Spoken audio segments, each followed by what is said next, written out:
반갑습니다. 사랑하는 주님에게 청년부 여러분, 오늘도 함께 예배 자리에 나오신 여러분들을 주님의 이름으로 환영하고 축복합니다. 우리들 하는 인사로 함께 고백하며 나아가면 좋겠습니다. 우리 가슴에 손을 얹고 우리 함께 이 진리를 선포합시다. 하나님이 나를 참 사랑하십니다. 하나님이 나를 참 사랑하십니다. 우리 옆에 사람에게도 이야기해 주십시다. 하나님이 당신을 참 사랑하십니다. 하나님이 당신을 참 사랑하십니다. 우리 손을 뻗어서 우리 모두를 향해 하나님이 우리를 참 사랑하십니다. 하나님이 우리를 참 사랑하십니다. 아멘. 하나님께서 오늘도 우리를 사랑하셔서 우리를 이 예배 자리로 불러주셨습니다.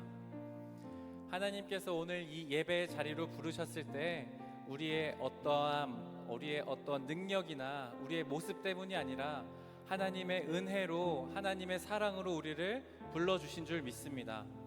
하나님께서 불러주신 그 은혜에 우리는 마땅히 기뻐하고 마땅히 주님께서 부르신 그 자리에 나와 함께 예배하고 주님을 기뻐하는 것이 우리의 힘이자 우리가 해야 할 일일 줄 믿습니다. 이 시간 우리를 부르신 그 하나님을 함께 예배하며 노래하며 나아가고 싶습니다. 우리를 구원하신 주님께 예배하기 원하신 분들은 불편하지 않으시다면 자리에서 가능하시면 일어나셔서 우리 함께 주님을 높이며 나아가도록 하겠습니다.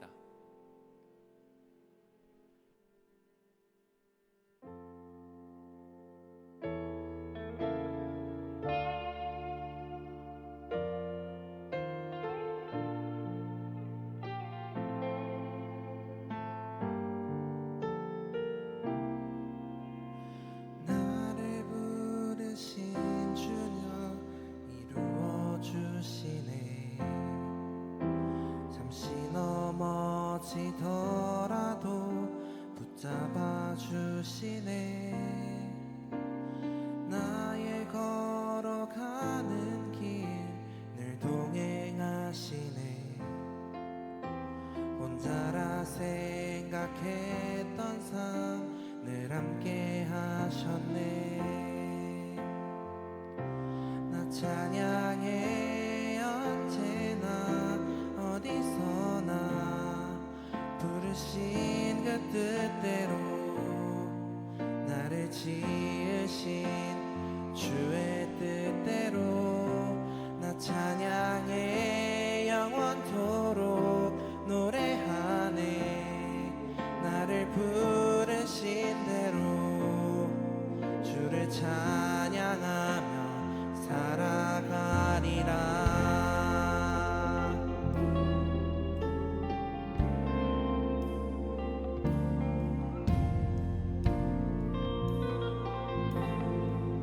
함께 고백하며 나가겠습니다. 나를 부르신 주가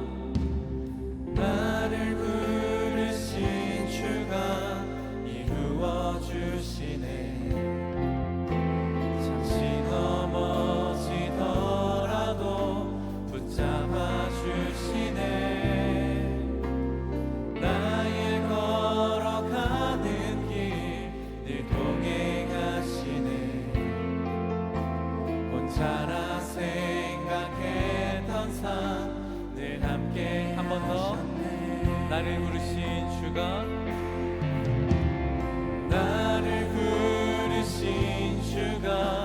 이루어 주시네. 잠시 넘어지더라도 붙잡아 주시네. 나의 걸어가는 길 늘 동행하시네. 혼자라 생각했던 삶 늘 함께 하셨네. 나 찬양해 언제나 어디서나 부르신 그 뜻대로 나를 지으신 주의 뜻대로 나 찬양해 영원토록 노래하네. 나를 부르신 대로 주를 찬양하며 우리 한 번 더. 나 찬양해 언제나 어디서나 부르신 그 뜻대로 나를 지으신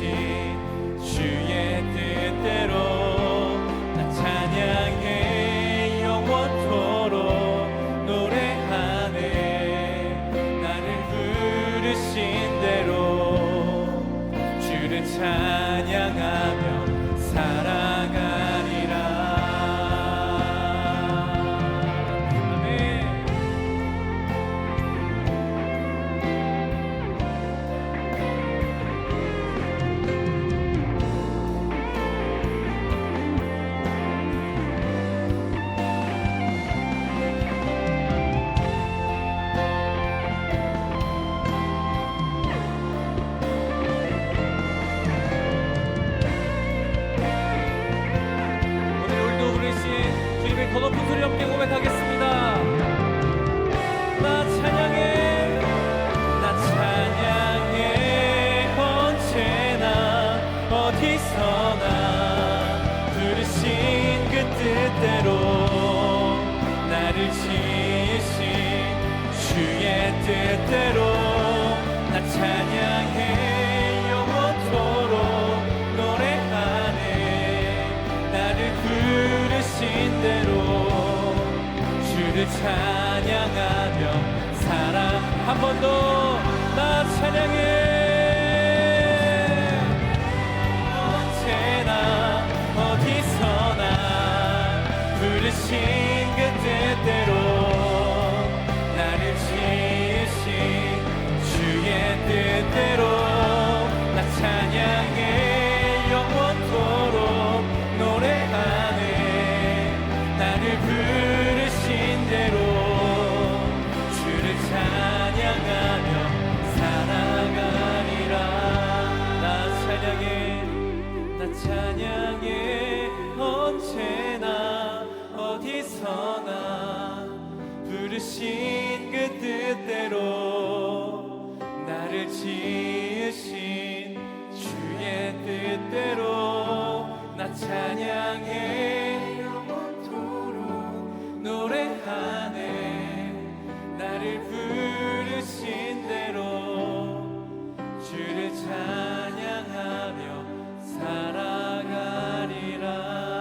오늘도 우리를 예배자리에 부르신 주님께 박수를 함께 영광 올려드리겠습니다. 아멘.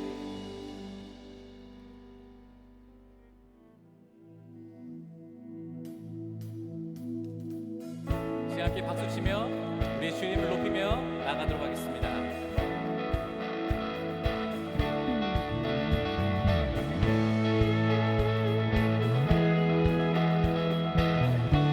함께 주 이름 찬양. 주 이름 찬양. 동요의 강물 흐르는 부요한 땅에 살 때에 주님 찬양해. 주 이름 찬양. 주 이름 찬양.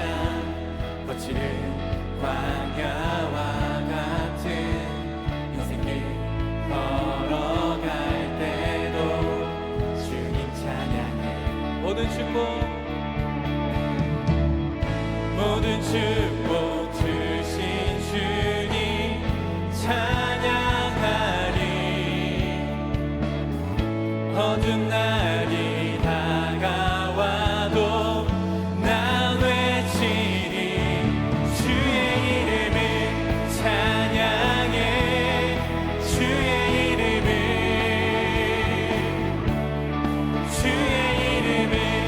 찬양해. 영화로운 주 이름 찬양. 한 번 더 주 이름 찬양. 주 이름 햇살이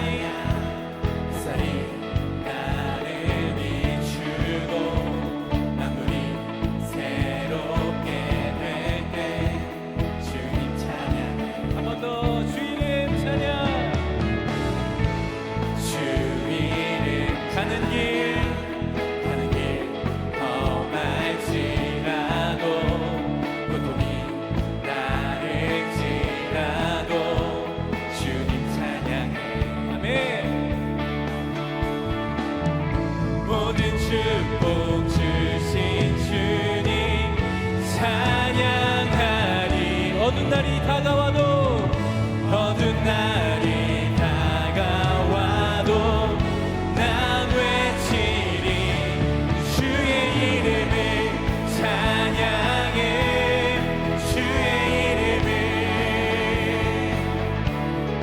주의 이름을 찬양해. 영화로운 주. 한 번 더 주의 이름을 찬양해.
예배합니다.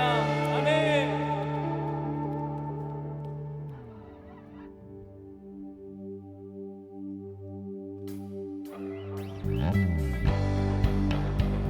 오늘 우리를 빛으로 부르신 주님을 높이며 나가겠습니다.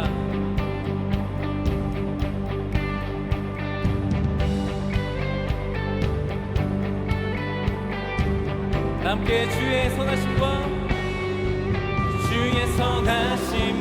진실함을 담기 원해. 그의 빛으로 나갈 때 그 성품 닮아가네. 빛을 닮아갈 때 주가 주신 자유함으로 옳은 대로 돌아와서 별같이 비추네. 빛으로 비추시네. 어둠이 드러나고 나를 숨은 어물에서 벗어나게 하시네. 빛으로 일어서네. 어둠이 밝혀지고 빛 되신 우리 주와 그 생명길 가네. 아멘.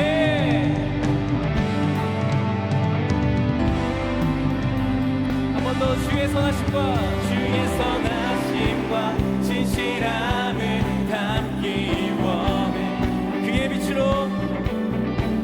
그의 빛으로 나갈 때 그 성품 닮아가네.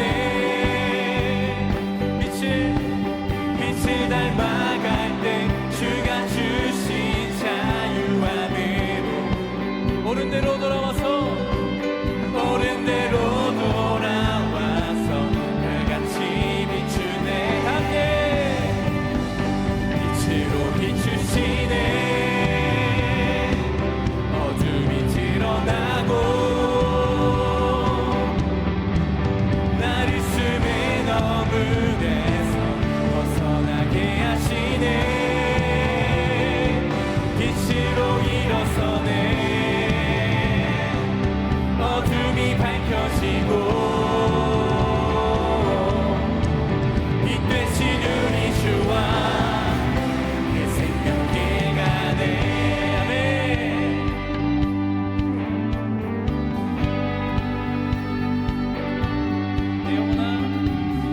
내 영혼아 일어나 주의 빛 발하라. 주의 영광이 우리 위에 임하였네. 한 번 더. 내 영혼아 일어나 주의 빛 발하라. 주의 영광이 우리 위에 임하였네. 내 영혼아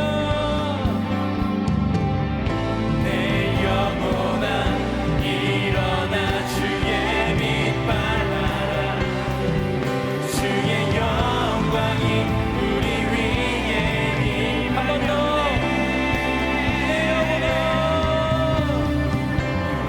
내 영혼아 일어나 주의 빛 발하라. 주의 영광이 우리 위에 임하였네.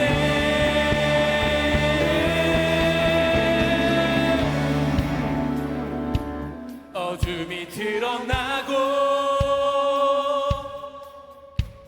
나를 숨은 어물에서 벗어나게 하시네. 아멘. 빛으로 일어서네. 어둠이 밝혀지고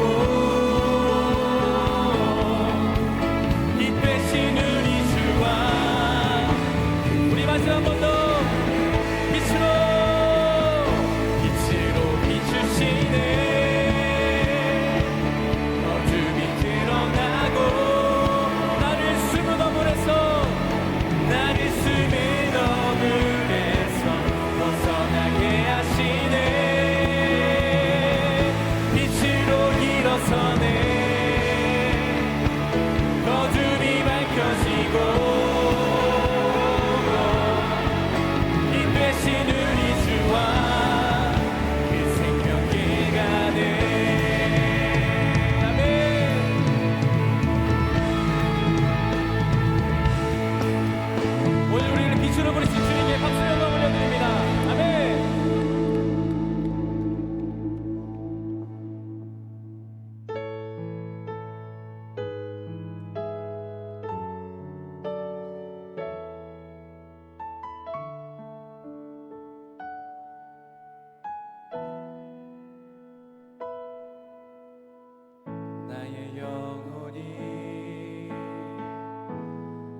잠잠히 하나님만 바라며 나의 구원이 그에게서 나는 도다. 나의 영혼아 나의 영혼아 잠잠히 하나님만 바라라.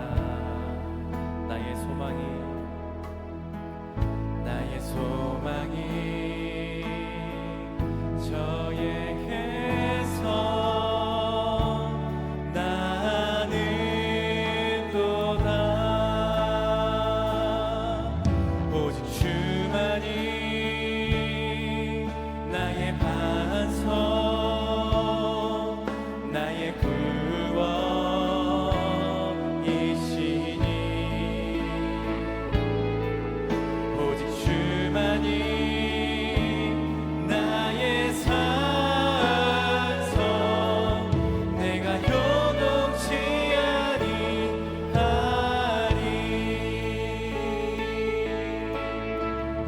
나의 영혼이 간절히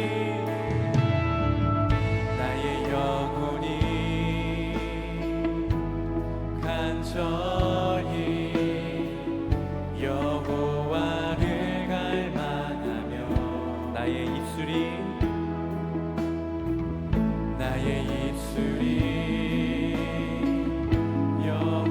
여호와를 찬양하리. 나의 영혼이 즐거이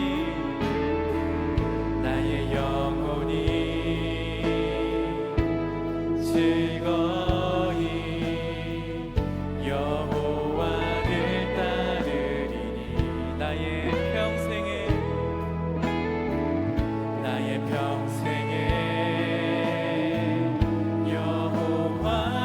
여호와를 송축하리. 오직 주만이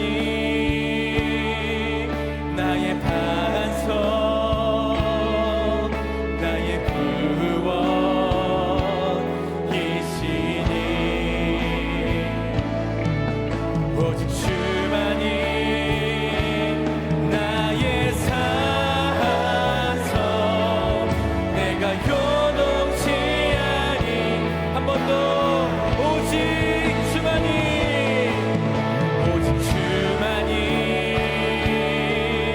나의 반석 나의 구원이시니 오직 주만이 나의 산성 내가 요동치 아니. 주님만이시에요.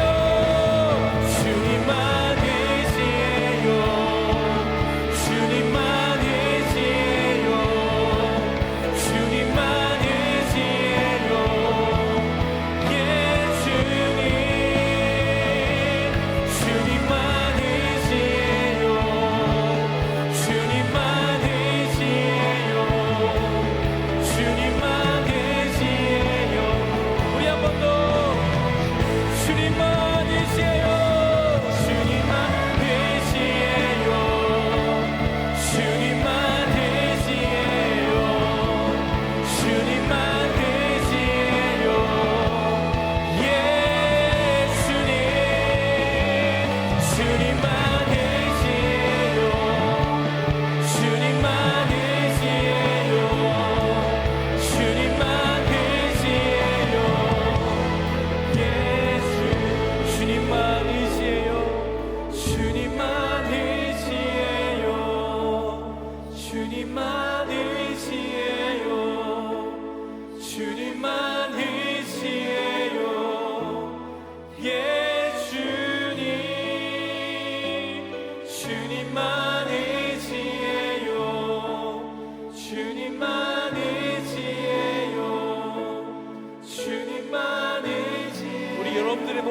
주님을 의지해만 나가십시다.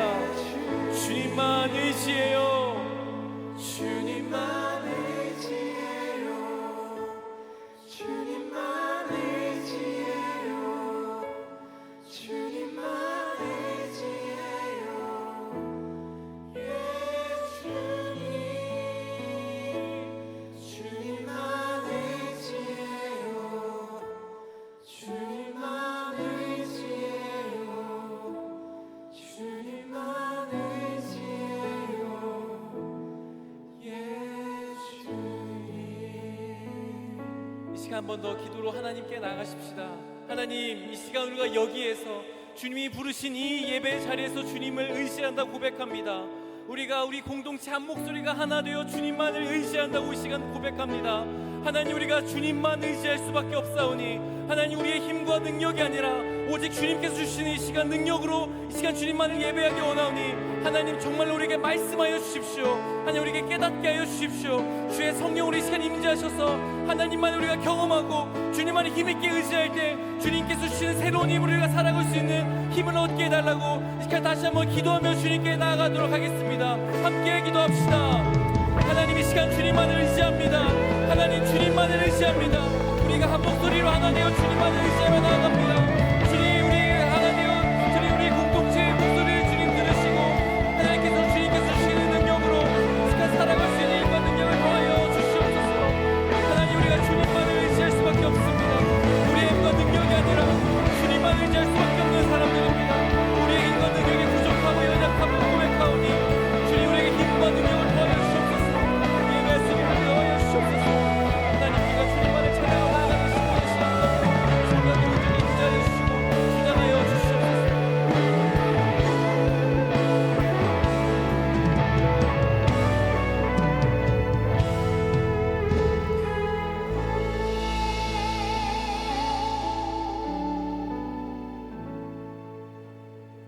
하나님, 한 주간의 시작과 끝이 교회일 수 있음에 항상 감사드립니다. 삶을 살아가는 한 주간 동안 하나님께 기도하며 사람들에게 사랑을 베풀 수 있음에 감사드립니다. 감사함이 참 많은 한 주이지만 그만큼 회개의 마음도 크게 듭니다. 이웃의 도움을 지나쳐가고 때로는 사람을 외면하며 온유한 마음을 놓쳤던 저를 용서해 주세요. 언제나 하나님을 닮아가기 원하지만 주일이 지나고 삶의 자리로 돌아가게 되면 하나님의 사랑을 실천해 나가기가 참 쉽지 않습니다.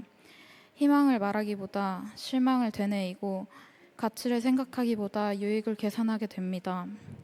또 낮은 곳을 들여다보기보다 높은 것을 보고 많은 것을 놓치며 살아갑니다. 반복되는 생각들 가운데 언제나 낮은 곳으로 임하시는 주님을 잊지 않길 원합니다. 항상 겸손하고 내가 가진 것들을 베풀며 살아갈 수 있도록 함께하여 주세요. 사랑 하나 지키기 힘든 이 세상에서 주님의 교회 청년들에게 그리고 하나님의 자녀인 우리 모두에게 사랑을 주기도 하고 받기도 하며 믿음과 사랑으로 살아갈 수 있는 힘과 의지를 주세요. 우리가 이 시간 모여서 예배드릴 때 말씀의 중심을 알고 예배의 주관자가 하나님인 것을 잊지 않길 원합니다. 또한 예배를 위해 준비하고 기도하는 사역팀들의 마음에 사역의 가치를 깊이 새길 수 있는 은혜를 허락해 주세요. 세상의 수많은 정보들과 이야기 속에서 어떤 가르침을 배워야 할지 고민하고 분별하며 나가야 할지 모르겠지만 가장 큰 가르침은 말씀에 있다는 것을 너무나도 잘 알고 있습니다. 오늘 정구민 목사님께서 말씀을 전해주실 때 회복이 되고 삶이 되는 말씀을 마음에 잘 새기고 돌아갈 수 있도록 도와주세요. 예수님의 이름으로 기도드립니다. 아멘.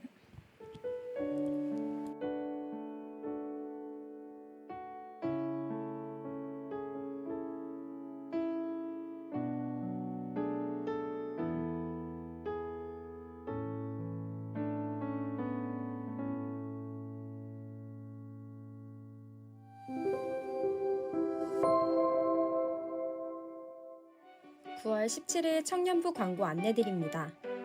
주님의 교회 청년 예배에 오신 모든 분들을 환영하고 축복합니다.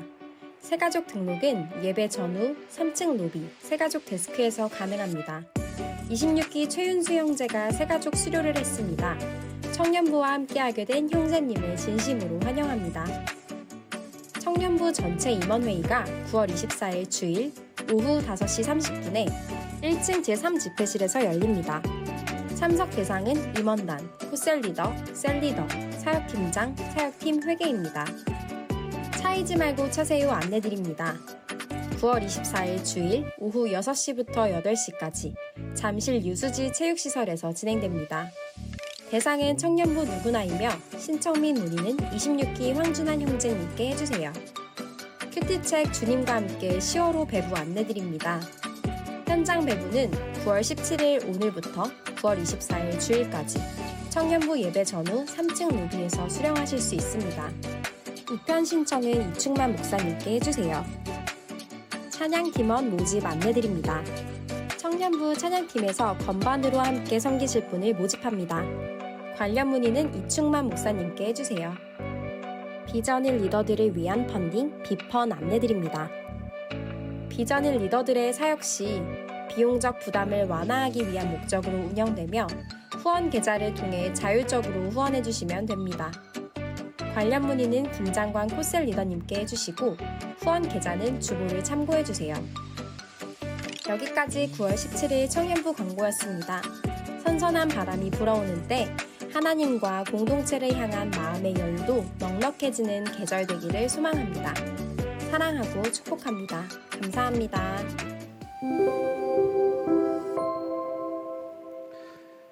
오늘 우리에게 주시는 하나님의 말씀은 구약 사무엘상 17장 41절에서 47절까지의 말씀입니다.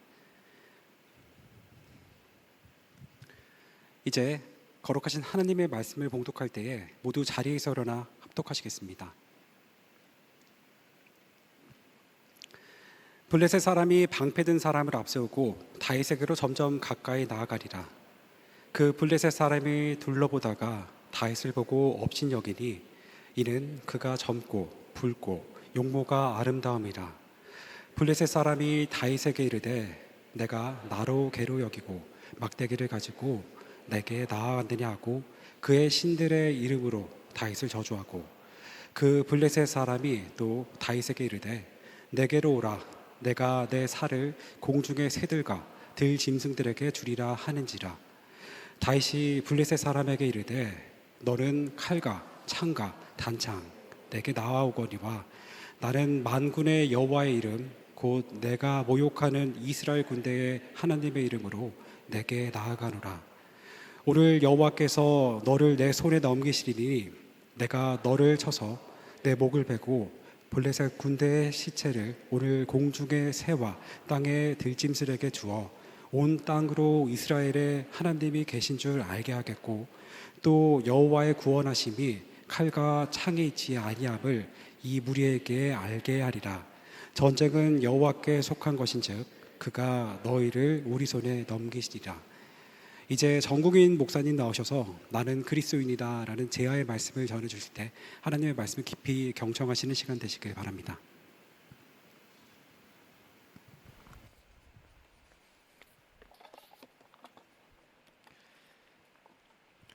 네, 함께 말씀을 나누기 전에 조금의 구두 광고 좀 첨언이 있어야 될 것 같아요. 여러분 광고 보셨듯이 이 비전일 펀딩에 대한 부분이 우리 전체 임원회의 때도 한번 나왔었고 그리고 오늘 처음 주보 광고에 이렇게 좀 실립니다.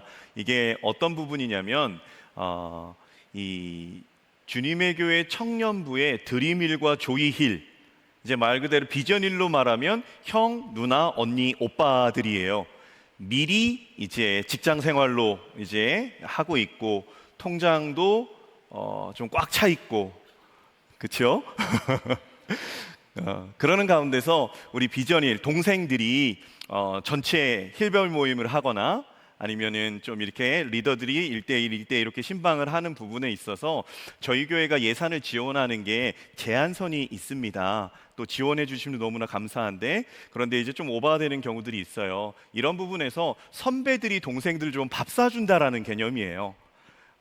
그래서 계좌 오픈됐으니까 이제 드림힐, 조이힐 이미 자동이체로 까지는 아니어도 이렇게 선배들이 이렇게 자원하는 마음으로 먼저 교역자들에게 요청을 주셨고 그래서 드림일 조일 안에서 이거는 뭐 무조건 해야 됩니다가 아니에요. 5,000원도 좋고 10,000원도 좋고 그런 영역에서 저 계좌로 그리고 문의는 우리 코셀리 대표 코셀리든 김장관 리더에게 이렇게 해주시면 계좌나 이런 부분들 또 그거 사용에 대한 부분들 안내를 받으실 수 있습니다. 그래서 우리 비전일의 동생들 후배들은 직접은 아닌데 선배들이 언니 오빠 형 누나들이 우리 조금 이렇게 차 한 잔 사준다, 밥 한 번 사주는구나 라는 부분으로 이렇게 받아들이시면 좋을 것 같아요.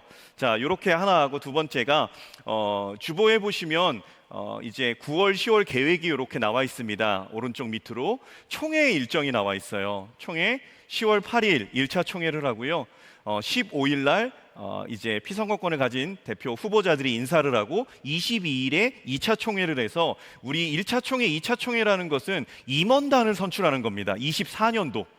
그래서 이것을 위한 이제 기도회를 합니다. 그래서 오늘 주보에는 실리지 않는데 다음 주 9월 24일 그리고 10월 1일 두 번에 걸쳐서 주일 오후 1시부터 2시까지 5층 청년부실에서 누구나 와서 리더들도 함께 또 예배 준비하는 인원들도 함께 와서 우리 총회를 위한 기도회와 24년도 청년부의 사역을 위한 기도회를 약 50분에서 1시간 정도 이렇게 함께 기도하고 총회도 하고 그리고 사역 계획도 하는 그런 기도로 중보하는 시간입니다. 그래서 요번 예배 마치고 셀 리더방과 각 사역팀 이제 팀장 단톡방에 회장 양수민 자매가 요거에 대한 안내 내용을 보낼 겁니다. 갑자기 받으시면 조금 이게 뭔가 하실까봐 미리 이렇게 구두 광고를 좀 드렸습니다. 오늘 사무엘상 17장 41절로 47절 말씀의 제목이 나는 그리스도인이다 입니다. 나는 그리스도인이다. 지난주 설교 제목 혹시 기억하십니까? 그렇죠? 은지야 뭐지라고 말하면 안 들릴 줄 알았지. 아이여도 괜찮아. 그래서 아이분들의 많은 연락을 받았어요. 괜찮았다고. 이 아이여도 괜찮아라는 이 부분에서 하나님이 우리와 함께 하신다. 그리고 우리는 오늘도 점점점 하나님을 닮아가고 있고 그리고 하나님의 부르심이 너 불렀다가 버리는 어떤 우리를 소모품적인 것이 아니라 우리를 설득하시고 권면하시고 우리를 알아들을 수 있게 역사하시는 하나님께서 그렇게 우리에게 사명을 맡겨주신다라는 부분으로 말씀을 드림 속에 오늘도 그 연속성상에서 이제 나는 그리스도인이다라는 제목으로 함께 말씀을 나눌 겁니다. 여러분들이 많이 들어본 시예요. 그 김춘수 시인의 꽃이라는 시입니다. 외우는 분들도 있을 것 같고요. 또 많이 들어서 익숙한 분들도 있을 겁니다. 그 시의 내용은 이렇습니다. 내가 그의 이름을 불러주기 전에는 그는 다만 하나의 몸짓에 지나지 않았다. 내가 그의 이름을 불러주었을 때 그는 나에게로 와서 꽃이 되었다. 내가 그의 이름을 불러준 것처럼 나의 이 빛깔과 향기에 알맞는 누가 나의 이름을 불러다오. 그에게로 가서 나도 그의 꽃이 되고 싶다. 우리들 모두 무엇이 되고 싶다. 너는 나에게, 나는 너에게 잊혀지지 않는 하나의 눈짓이 되고 싶다. 많이 들어보셨을 겁니다. 내가 그 이름을 불러주었을 때 그는 나에게로 와서 꽃이 되었다. 인간이라면 누구나 갖고 있는 이름, 그 이름으로 불림으로써 서로에게 의미 있는 소중한 존재가 된다라는 부분의 시예요. 비슷한 듯 그러나 제각각인 우리 어떤 상대에게 의미를 부여하기 전까지는 상대를 인식할 수 없고 그저 내 앞을 지나가는 행인의 한 사람일 뿐입니다. 하지만 상대의 이름을 불러주었을 때 그 대상에 의미를 부여해 주었을 때 그는 하나의 꽃이 된다고 하는 것, 비로소 그 상대가 나에게 의미 있는 존재가 된다라는 것을 김춘수 시인은 이 꽃이라는 시에서 말하고 있어요. 그래서 이름을 불러준다라는 것, 이것은 정체성, 관계의 영역 모두 포함된 겁니다. 단순히 이름만이 아니라 그 사람을 향해서 내 사랑이라고도 표현을 할 수 있겠고 자기라고 표현을 할 수도 있겠습니다. 또 친구라고 얘기할 수도 있을 거예요. 그래서 우리 청년 공동체 보면 남자들 그 모임 그게 무슨 뜻이에요? 찡? 찡 한번 손 들어 보세요. 찡. 찡. 찡이 뭐예요?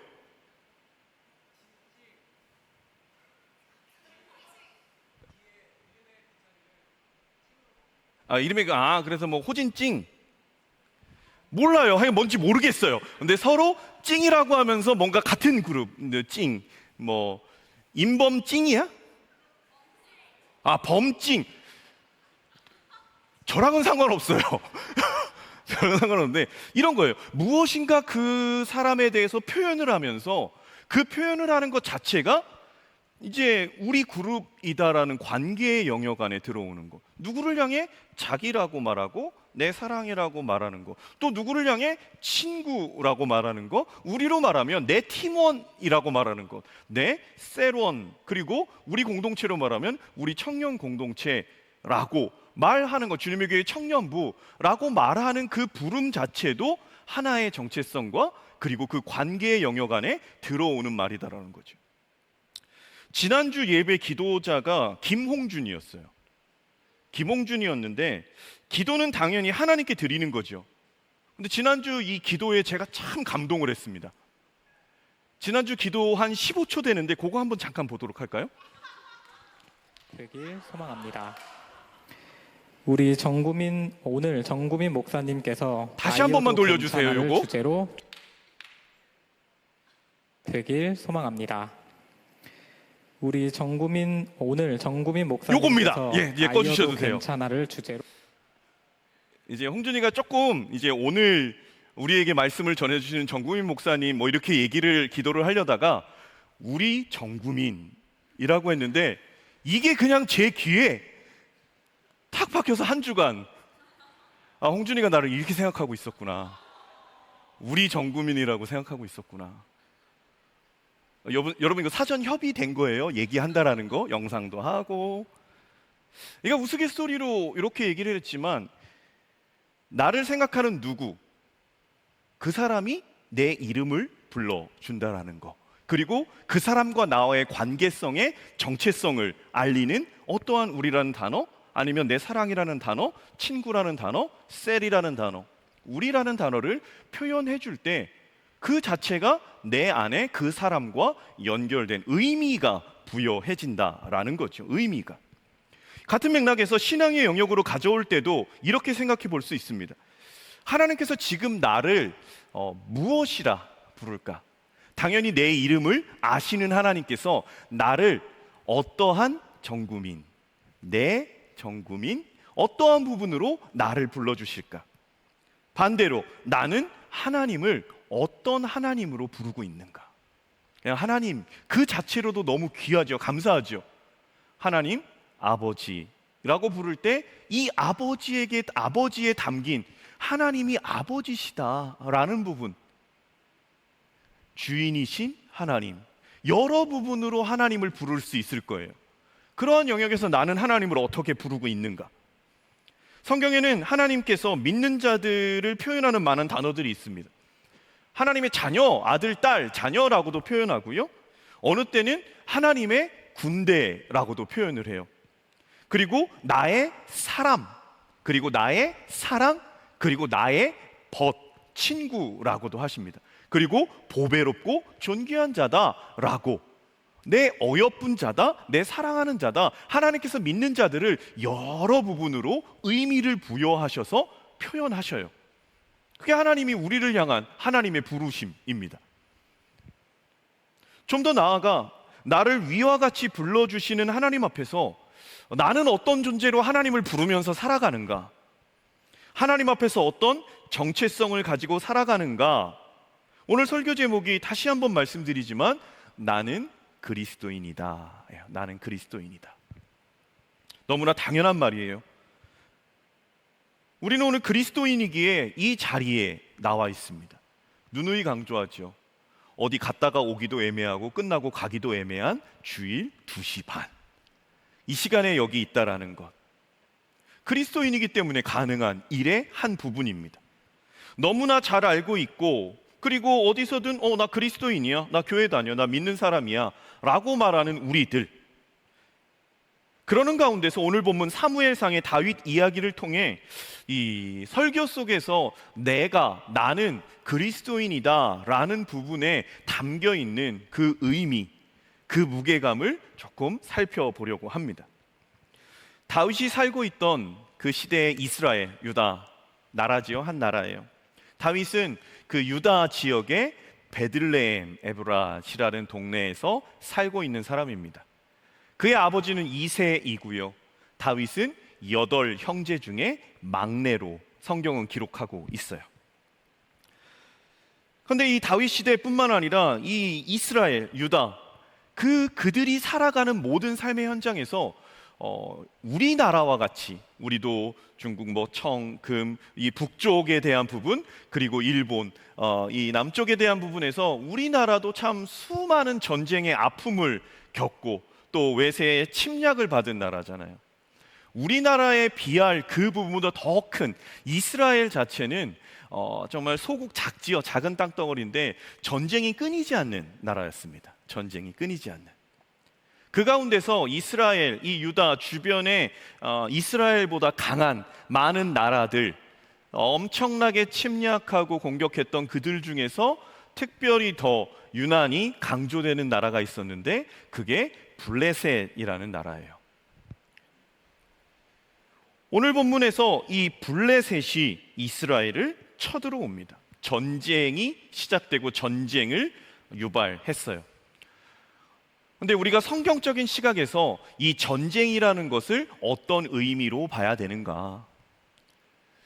이 전쟁이 이렇게 일어날 수밖에 없었던, 야기될 수밖에 없었던 이유가 뭐냐면 이것은 이제 사무엘상 앞에 있는 이제 사사기 여호수아 그 앞으로 연결이 돼요. 하나님께서 모세를 선택하시지요. 그전에는 이제 아브라함을 선택하셔서 이삭과 야곱으로 이어지고 이 야곱이 애굽으로 들어가고 애굽에서 12지파의 이 엄청난 이제 자녀들이, 자손들이 200만이 넘는 그 사람들이 나타납니다. 그리고 출애굽하지요. 출애굽해서 광야 40년의 훈련을 겪고 하나님께서 가나안 땅으로 들어가게 하십니다. 그런데 하나님께서 그때 명령하신 건 무엇이냐? 여호수아와 그 백성들에게 명령하신 건 그 땅의 남녀노소 모든 들짐승, 짐승까지도 다 멸해라 라고 말씀하셨어요. 그런데 실제로 여호수아 시대 가나안 땅에 들어갔던 그들 열심히 싸웠다라고 하지만 결과적으로 봤을 때 많은 이방의 나라들을 다 쫓아내지 못하고 그들과 함께 가나안 땅에 그대로 살게 되었습니다. 그래서 성경에 보면 그 남은 자들이 가시가 되고 그 남은 자들이 우상 숭배의 공급처가 돼요. 그리고 그들로 인해서 이스라엘 백성들이 바알과 아세라에 빠지는 그러한 일들이 쭉 이어지는 게 사사기였고, 그 사사기를 지나서 이제 사무엘 시대 때, 그리고 사무엘이 기름 붓기 전 이 다윗이 살던 시대 때도 그때 다 쫓아내지 못했던 블레셋 사람들이 더 강성해졌고, 강성함 가운데 이스라엘을 쳐들어온 상황이었습니다. 그래서 이 이스라엘이 갖고 있는, 유다가 갖고 있는 이 전쟁에 대한 부분, 그것은요 하나님께서 이들에게 사명을 맡기셨어요. 그 땅 가운데서 그 땅에 혼합되지 말고 치열하게 싸워서 이겨야 되는 게 그들의 가나안 땅에서의 전쟁이었습니다. 말 그대로 그 땅에서 하나님 나라의 법을 이루어가라, 혼합되지 말아라, 그게 그들에게 있는 전쟁, 하나님 나라의 사명이었죠. 그 사명의 백성 이스라엘이 이제 블레셋과 마주하고 있습니다. 이 전쟁에 있어서는 우리가 너무나 잘 알고 있어요. 어려서부터 공과와 또는 만화와 또 책을 통해서, 성경 이야기를 통해서 많이 들었지요. 골리앗과 다윗이 싸워서 다윗이 이겼고 다윗이 이긴 것이 물맷돌로 이겼다라는 부분에 있어서는 결과적으로 너무나 잘 알고 있죠. 그 과정을 살펴보면 이렇습니다. 그 사명의 나라, 사명의 백성 이스라엘이 블레셋과 마주하고 있는데, 이 블레셋이 일기토라고 하지요. 장수 한 명이 나와서 1대1로 대결해서 이 전쟁의 승패를 가리자. 그 장수의 이름은 골리앗입니다. 그 골리앗이 나와서 이렇게 얘기합니다. 이스라엘 군대를 향해서 외칩니다. 너희가 어찌하여 나와서 전열을 벌였냐? 나는 블레셋 사람이고 너는 사울의 신복이다. 너희 중에 한 사람을 택하여 내게 보내라. 그가 나와 싸워서 나를 죽이면 우리가 너희의 종이 되고, 만일 내가 이겨 그를 죽이면 너희가 우리의 종이 되어 우리를 섬길 것이다 라고 말하며 사무엘상 17장 10절에 이렇게 이야기를 합니다. 우리 함께 읽어보겠습니다. 시작. 그 블레셋 사람이 또 이르되 내가 오늘 이스라엘의 군대를 모욕하였으니 사람을 보내어 나와 더불어 싸우게 하라 한지라. 어떤 말로 모욕을 했는지는 모르지만 심하게 말했겠죠. 하나님도 저주했을 것이고 조롱했을 것이고 그들이 견디지 못할 여러 가지 박차고 나와서 우리 한번 붙어보자 라고 욱할 말들을 많이 쏟아냈을 거예요. 그래서 성경은 이 골리앗이 한 말을 하나님의 군대를 모욕했다라고 골리앗이 스스로 얘기하는 것으로 기록합니다. 그런데 그 모욕이 어느 정도였느냐? 기간에 대한 부분이 사무엘상 17장 16절에 보면 이렇게 나와요. 그 블레셋 사람이 40일을 조석으로 나와 몸을 나타내었다. 그 모욕함과 조롱함이, 그 저주함이 한 번이 아니라 40일 동안 조석으로 아침 저녁으로 나와 계속 모욕을 합니다. 계속 모욕을 해요. 그럼에도 불구하고 전쟁은 일어나지 않아요. 40일 동안 아침 저녁으로 모욕하는 그 골리앗 앞에 이스라엘 백성들 아주 잠잠합니다. 쥐 죽은 듯이 얌전합니다. 하나님을 모욕하고 하나님의 군대인 자신들을 저주해도 아무 말을 하지 못합니다. 그건 너무나 분명했어요. 골리앗이라는 사람이 너무나 크고 두려웠기 때문이에요. 그래서 사무엘상 17장 11절에 보면 그가 나와서 모욕할 때 이스라엘과 사울은 이렇게 반응합니다. 사울과 온 이스라엘이 블레셋 사람의 이 말을 듣고 놀라 크게 두려워하니라. 그 말을 들었는데 그 말을 듣고 두려워한지요. 그런데 그 말을 두려워한 게 아니에요. 말하는 골리앗이 두려운 거죠. 조그만 사람이 내서 얘기했으면, 그래서 우리 청년부 중에서도 이 안악 자손들이 있죠. 이 성경에서 거인 족속들, 우리 이쪽에 보면 참 부러운 우리 주영이 키가 190? 그렇죠. 191이래요. 아, 참. 1까지도 좀 넣어야 되겠습니까? 제 앞에서. 어쨌든 되게 좋은 하드웨어죠. 그래서 저 친구하고 5층 통로에서 제가 같이 서서 얘기를 하는 걸 청년이 한 명이 찍어줬어요. 찍어서 저에게 보내줬는데 저는 그런 줄 몰랐습니다. 제가 이러고 얘기하고 있더라고요. 키가 되게 차이가 났어요. 주영이가 저한테 그렇게 말하면 무섭죠. 목사이기 때문에 그렇게 말은 안 하겠지만 체격적으로 두려움을 줄 만한 골리앗이었어요. 성경에 보면 6규빗 한 뼘이라고 나와요. 한 규빗이 이 손끝에서 팔꿈치까지가 한 규빗이에요. 팔이 조금 짧은 사람은 45cm, 팔이 조금 긴 사람은 50. 그래서 6규빗이면 50으로 곱하면 3m, 한 뼘은 이 규빗의 반이에요. 그래서 키로 말하면 3m 25. 당연히 뭐 어마어마하겠죠. 그가 입은 갑옷, 말 그대로 5,000세겔, 무게로 환산하면 1세겔이 11.5g입니다. 무게로 환산하면 그가 입은 것 자체가 57kg. 그리고 창날 자체가 이제 600세겔, 말하면 약 7kg. 그런 거를 입고 그런 거를 휘두를 만한 어마어마한 육적 거구였어요. 당연히 이스라엘 백성 두렵지요. 말이 두려운 게 아니라 그 골리앗이 두려운 거예요. 동일하지요. 사무엘상 17장 24절 40일을 조석으로 나와 계속해서 말하는 그 골리앗 앞에서 이스라엘 백성들은 이렇게 또 반응합니다. 17장 24절에 이스라엘 모든 사람이 그 사람을 보고 심히 두려워하여 그 앞에서 도망하며 라고 나와요. 그 말을 듣고 두려워했던 그들 40일을 나와서 계속해서 말하는데 동일해요. 한 사람도 빠짐없이. 여러분, 사울이 왕이 될 때 사울도 일반 이스라엘 사람보다 머리 하나가 더 있을 만큼 외모적으로 준수했어요. 그 사울을 포함한 이스라엘 모든 사람이 한 명도 빠짐없이 보고 심히 두려워했다라고 나옵니다. 근데 우리가 사무엘상 17장 23절은 같이 보겠습니다. 사무엘상 17장 23절 함께 봅니다. 시작. 그들과 함께 말할 때에 마침 블레셋 사람의 싸움 도두는 가드 사람 골리앗이라 하는 자가 그 전열에서 나와서 전과 같은 말을 하매 다윗이 들으니라. 잠깐 띄워주세요.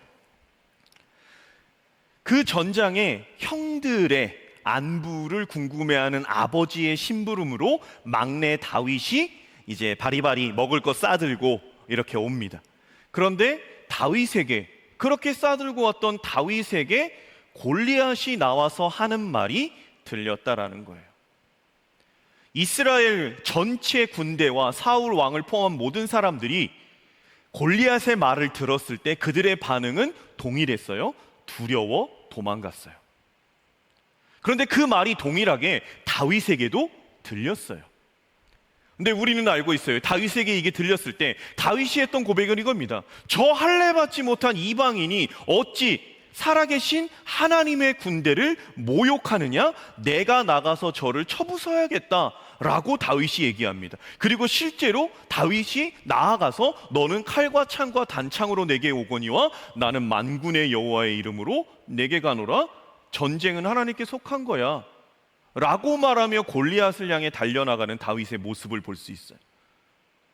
여러분, 이렇게 생각해야 됩니다. 이 골리앗의 말은요, 온 이스라엘에게도 들렸고 다윗에게도 들렸어요. 똑같이 들렸어요. 그러나 그 반응, 이스라엘 군대의 반응과 다윗의 반응은 달랐어요. 이 골리앗의 소리 자체를 우리가 세상으로 비유할 때 세상이 우리를 두렵게 하는 많은 소리들이 있을 겁니다. 사단이 우리에게 주는 하나님에 대한 의심도 있을 거고요. 너는 안 된다라는 모멸감도 우리에게 줄 수 있을 거고요. 세상에서 기독교인, 그리스도인으로서 살아가는데 그거 뭐 교회 나가면 밥이 나오냐 떡이 나오냐라고 말할 수도 있어요. 제가 리더 모임 때도 나눴지만 지금도 제 뇌리에 박힌 소리가 있어요. 고등학교 때 화학 선생님이 되게 무서운 선생님이었어요. 그 선생님이 수업 시간에 이렇게 와서 자세는 늘 이래요. 그분의 말을 그대로 빌어 얘기하면 이제 교회 다니는 이제 좀 더 격앙된 용어예요. 교회 다니는 놈들은 이 눈에 힘이 없다고, 눈깔에 힘이 없다고, 팀이 해가지고 뭐 이러지도 못하고 저러지도 못하고 교회 다니는 놈은 다 그런 놈들이야. 제가 그때 어떻게 했을까요? 제가 그때 교회 다니는 놈이었거든요. 이스라엘 백성과 같았습니다. 무서웠거든요, 그 선생님이. 그런데 지금까지도 이게 마음에 좀 상처로 남아있어요. 교회 다니는 놈들이 눈깔이 그렇게 다 팀이 하나. 물론 그런 사람들을 봤겠죠. 나는 아니라고 말하고 싶은데 거기에 뭔가 이런 방구 말하지 못했던 내 자신. 우리가 그리스도인으로 살아갈 때 직접 나에게는 아니지만 세상에서 교회를 향해서 하는 말들이 있어요. 그게 어떻게 보면 내 힘으로 감당하지 못할 어떤 골리앗과 같은 3m 25의 거구, 어마어마한 무게를 들고 있는 그의 힘, 그런 영역들로 내가 위축되는 경우들이 있다라는 거예요. 그런 것처럼 믿는 자나 믿지 않는 자에게나 그런 세상의 소리는 지금도 우리에게 동일하게 들려온다라는 거예요. 중요한 건 내가 그 소리에 어떻게 반응하냐라는 겁니다. 이새의 아들 다윗, 아까 얘기했듯이 다윗은 8형제 중에 막내였습니다. 다윗의 나이가 어느 정도였을까? 사울 왕이 골리앗을 무찌르겠다고 나온 다윗을 보니까 소년이라고 표현을 해요. 그런데 다윗의 나이를 유추할 수 있어요. 대략의 나이를. 이 17장 12, 13절을 보면 이제 다윗이 8형제 중에 막내다라고 말하면서 그 위에 3명의 형은 사울 왕과 함께 전쟁에 나갔다라고 말해요. 그런데 민수기에 보면 전쟁에 나가는 나이에 그 제한이 있습니다. 20살부터 전쟁에 나갈 수 있어요. 20세 이상으로만 전쟁에 참여할 수 있습니다. 다윗의 형제가 3명 군대에 나갔다라는 것, 이름도 나와요. 말 그대로 엘리압도 있고 아비나답도 있고 삼마가 있어요. 이 3명이 군대에 나갔다는 건 마지막 셋째 형까지 군대에 참여할 수 있는 사람이었어요. 그럼 3명 나갔어요. 그리고 19, 18, 연년생이라고 할 때 그 형제가 그렇게 할 때 다윗에는 최대한 해도 15살이었을 것이다. 15살.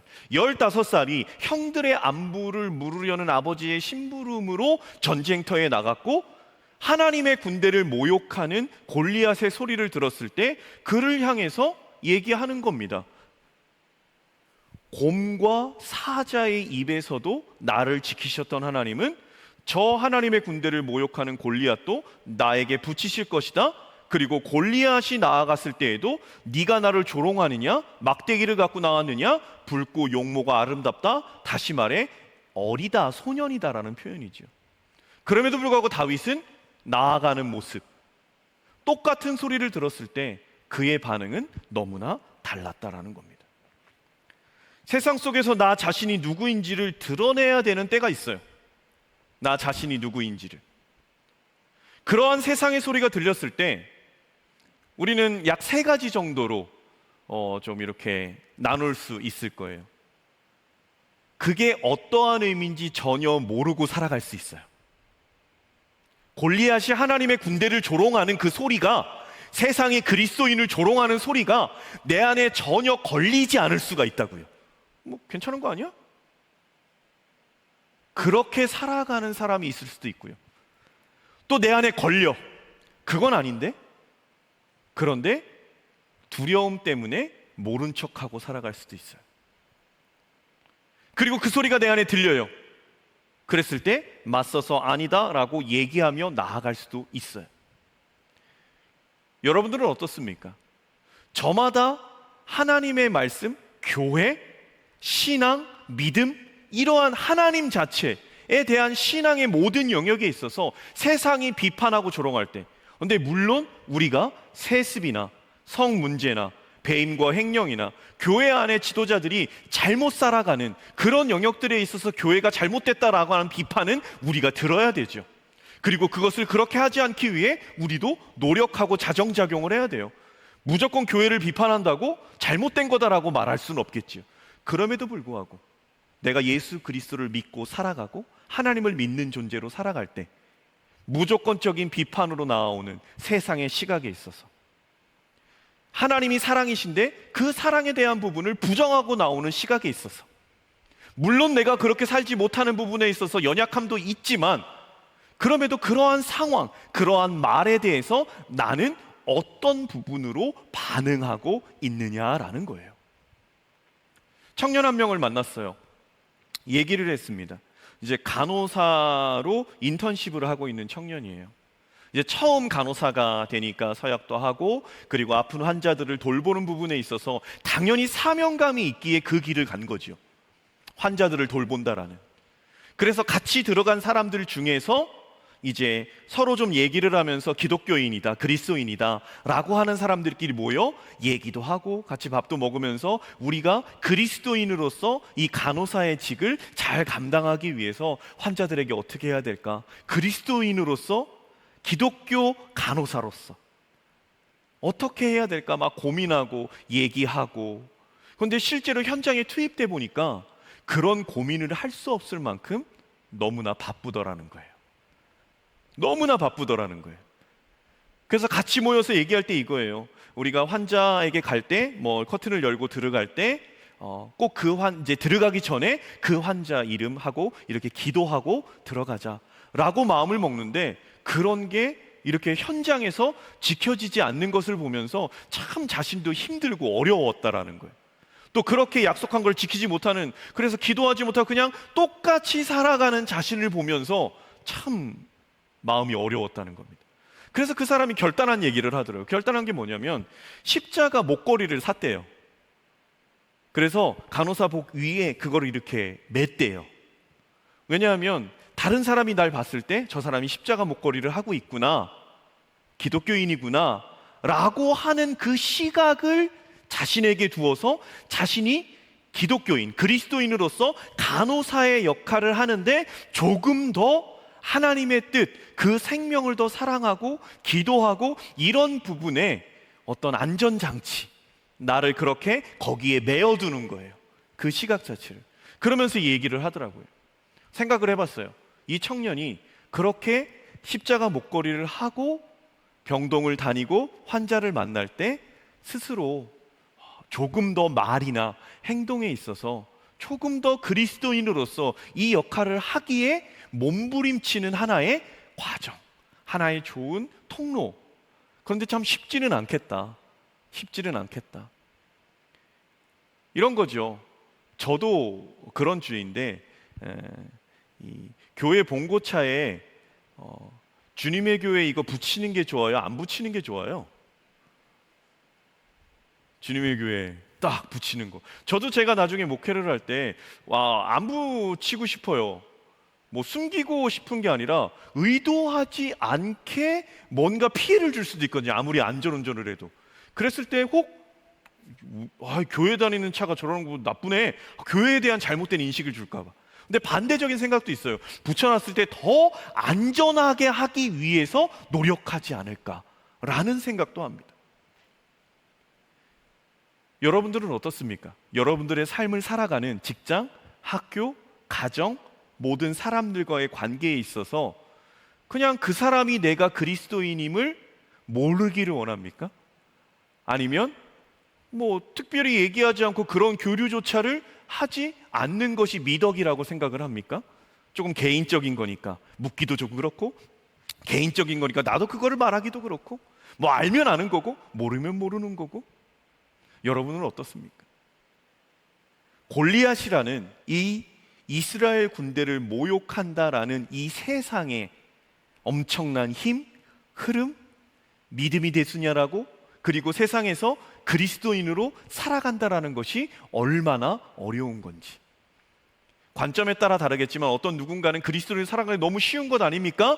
너무 좋은 것 아닙니까? 라고 말하겠지만 성경적으로 봤을 때 그런 면도 있습니다. 그러나 예수님은 말씀하셔요.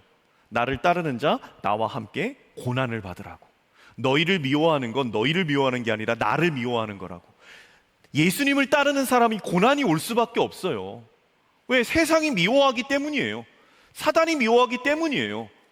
교묘한 술수로 괴롭히고 모욕하고 저주하고 그것이 되겠느냐라고 비아냥거리는 게 세상의 흐름입니다. 그러나 우리는 그 세상 속에서 그리스도인으로 살아가야 되는 존재들이에요.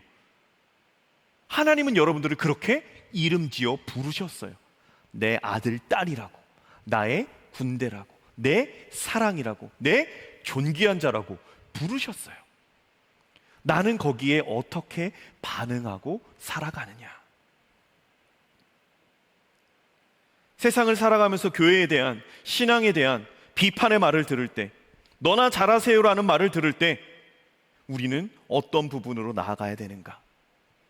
조금 더 나아가서 우리를 모욕하고 비난하는 세상의 소리가 아니라, 세상 뉴스, 전쟁이 났다? 여러분, 그 전쟁의 소식이 여러분들에게 어떻게 들립니까? 모로코에서 지진이 났죠. 어마어마한 사람이 죽고 지금도 복구가 안 돼요. 리비아에 홍수가 났습니다. 또 어마어마한 사람이 죽고. 이런 소리가 들릴 때 어떻습니까? 어떤 일가족이 함께 동반 자살을 했다라는 소리를 들었을 때 어떻습니까? 묻지마 칼부림이 소식이 들렸을 때 여러분들은 그게 어떻게 들리십니까? 기도해야겠다, 그런 마음이 좀 드시는지. 그리고 그 생명, 누군지는 모르지만 조연, 조울, 우울, 그렇게 빠지고 계속 어려움을 겪는 사람들 기도해야 되겠다. 그리고 내가 어떻게 도울 수 있을까? 굶어 죽는 사람들이 있는데 그것을 어떻게 할 수 있을까? 이런 세상의 소리들이 우리를 모욕하는 것 말고도 수많은 소리들이 우리에게 들려오고 우리가 마주할 때 우리는 그 부분에서 어떻게 반응하고 있는가? 근데 저는 오늘 본문의 흐름 속에서 먼저 이렇게 말씀드리며 말씀을 좀 마치고 싶어요. 예수님께서 뭐라고 말씀하셨냐면, 너희의 의가 바리새인과 서기관보다 더 낫지 못하면 결단코 천국에 들어올 수 없다라고 말씀하셔요. 그 바리새인과 서기관의 의가 뭐냐면 믿는 자로서 겉으로 드러나는 그들의 행위였어요. 금식하는 거, 기도하는 거. 그런데 그들이 왜 독사의 자식들이라고 하냐면 그 행위 자체가 문제가 아니라 그 행위를 먹는 마음의 동기가 문제인 거지요. 그게 잘못된 거였죠. 그 행위 자체는 문제가 아니에요. 너희의 의, 그들이 금식하는 거, 기도하는 거, 그들이 하나님을 제대로 믿기 위해 전통 속에서 행했던 그 모든 것들, 그게 의인데 그들보다 더 낫지 않으면, 더 높지 않으면 천국에 들어갈 수 없다? 저는 이렇게 말씀드리고 싶습니다. 여러분, 큐티책을 청년부는요 그냥 나눠줍니다. 그냥 나눠줘요. 그런데 이게 값싼 게 아니에요. 단순히 돈의 문제가 아니라 큐티책을 나눠주는 거, 그리고 식사 기도를 하는 거, 여러분 꼭 그렇게까지 해야 돼? 직장에 나가서 책상에 앉아서 먼저 딱 기도하고 시작하는, 꼭 그렇게 해야 돼? 자기 전에 기도하는 거 꼭 그렇게 해야 돼? 나는 걸어가면서도 할 수 있는데 그냥 무의식적으로 해야 되는 것 아니야? 근데 저는 여러분들에게 권면하고 싶습니다. 나는 그리스도인이다 라고 세상에 무엇인가 선포할 때 하나님 앞에서 먼저 선포했으면 좋겠어요. 하나님 앞에서 저는 그리스도인입니다. 그리고 그리스도인임을 알리기 위해서 하나님께, 그리고 세상에 드러낸다라는 개념이 아니라 스스로에게 선포하기 위해서 바른 정신과 바른 동기로 여러분 큐티했으면 좋겠어요. 하루의 시작을 큐티로 했으면 좋겠고요. 하루의 시작을 기도로 했으면 좋겠고요. 누가 있든 여러분들이 하는 식사의 자리에서 식기도를 했으면 좋겠어요. 여러분 너무 그냥 종교인 같습니까? 아니에요.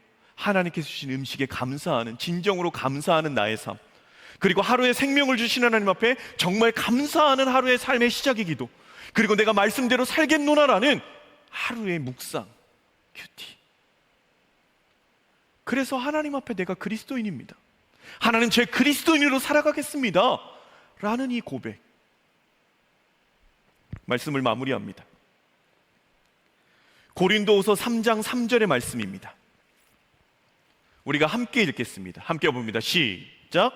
너희는 우리로 말미암아 나타난 그리스도의 편지니 이는 먹으로 쓴 것이 아니요 오직 살아계신 하나님의 영으로 쓴 것이며 또 돌판에 쓴 것이 아니요 오직 육의 마음판에 쓴 것이라. 바울은 고린도 교회를 향해서 너희가 하나님의 편지다라고 얘기해요. 이 땅을 살아갈 때 너희가 성경 구절구절이 아니라 너희의 삶 자체가 하나님의 편지다라고 얘기를 합니다. 그래서 따로 자신을 변호할 필요가 없는 거예요. 나를 편들어줘라 말하지 않아요, 자신의 반대자들에게. 왜? 그냥 너희가 하나님의 편지야. 너희가 복음을 받아들인 것, 너희가 하나님을 믿는 것, 너희의 삶 자체가 나의 편지, 하나님의 편지야라고 말합니다. 골리앗의 그 세상을 향한 그 말이 이스라엘 백성들은 두려워했습니다. 그래서 도망갔어요. 숨어버렸어요. 40일 조석으로 나와 아무리 말해도 아무런 이런 반구 반박하지 못했어요. 근데 우리들의 삶은 안 그랬으면 좋겠습니다. 사단이 그렇게 얘기할 때, 세상이 우리의 신앙을, 하나님의 사랑을, 하나님의 진리를 무시할 때 그게 아님을 말할 수 있는 우리가 됐으면 좋겠어요.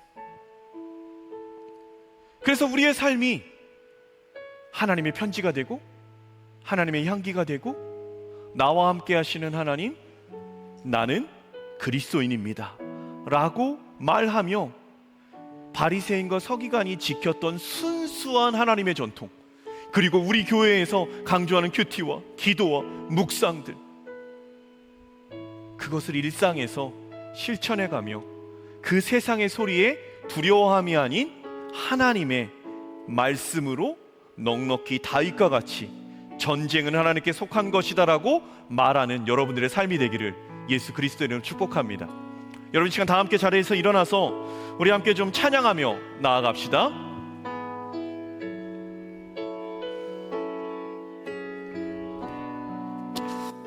우리 믿음의 고백으로 함께 하나님 앞에 올려드립시다. 두려워 말라, 두려워 말라, 너와 함께 함이니 놀라지 말라, 나는 내 하나님 됨이니 무서워 말라, 내가 널 도와주리니 너는 마음에 염려치 말라. 한 번 더 합시다. 두려워 말라,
이게 하나님의 음성입니다. 하나님은 이렇게 말씀하셨습니다. 두려워하지 마. 내가 너와 함께 할 거야. 두려워하지 마. 내가 너를 도와주고 굳세게 할 거야. 붙잡아 줄 거야. 내가 너를 의롭게 할 거야. 나는 너의 하나님이야. 그 하나님 앞에 우리도 선포합시다. 하나님, 그리스도인입니다. 하나님, 저는 그리스도인입니다. 하나님, 한 주간의 삶, 이 그리스도인으로 살아갈 때에 하나님, 세상의 소리에, 골리앗의 소리에 이스라엘 군대와 같이 잠잠함이 아닌 다윗처럼 그 소리에 반응하셔 하나님의 이름으로 담대히 맞서 싸워 나아가는 저의 삶이 되어지게 하여 주옵소서. 성적으로 넘어지게 만드는 사단의 소리들, 물질적으로 치우치게 만드는 사단의 소리들, 관계적으로 더 이상 어찌할 수 없게 만드는 사단의 소리들, 그러한 세상의 소리들을 향해서 하나님, 나는 그리스도인입니다. 그 세상의 소리, 안 된다고 말하는 그 세상의 소리, 그렇게 살아서 되겠냐라는 세상의 소리 속에 나는 그리스도인으로서 너는 칼과 창과 단창으로 내게 오지만 나는 만군의 여호와의 이름으로 너에게 나아간다 라고 말하는 다윗과 같은 고백이 하나님 그리스도인으로서 제가 그렇게 맞서 싸워 나아가는 삶이 되어지게 하여 주옵소서. 말씀으로, 기도로, 묵상으로 주의 말씀 붙들고 나아가는 그리스도인의 삶이 되어지게 하여 주옵소서. 이 시간 합심하여 기도하고 나아갑니다. 함께 기도합시다. 하나님 아버지, 하나님, 우리 한 사람 한 사람들, 우리들이 무엇으로 나아가겠습니까? 세상의 소리 똑같이 들리지만 그 소리에 하나님, 우리가 다르게 반응하고 나아가게 하여 주옵소서. 이스라엘 군대와 같이 침묵하지 않게 하옵소서. 그 모욕에도 잠잠하지 않게 하여 주옵소서. 어떠한 비판에도 침묵한 인생 되지 않게 하여 주옵소서. 하나님, 우리들이 그런 존재가 되기를 소망합니다. 주님, 우리 한 사람 한 사람들이 그렇게 더욱더 주님의 말씀 앞에 온전히 깨어있는 영혼들이 되기를 소망합니다. 하나님, 우리를 붙들어 주시는 그 하나님 앞에 그리스도인으로서 나아가게 하옵소서. 그리스도인으로서 나아가게 하여 주옵소서. 주님,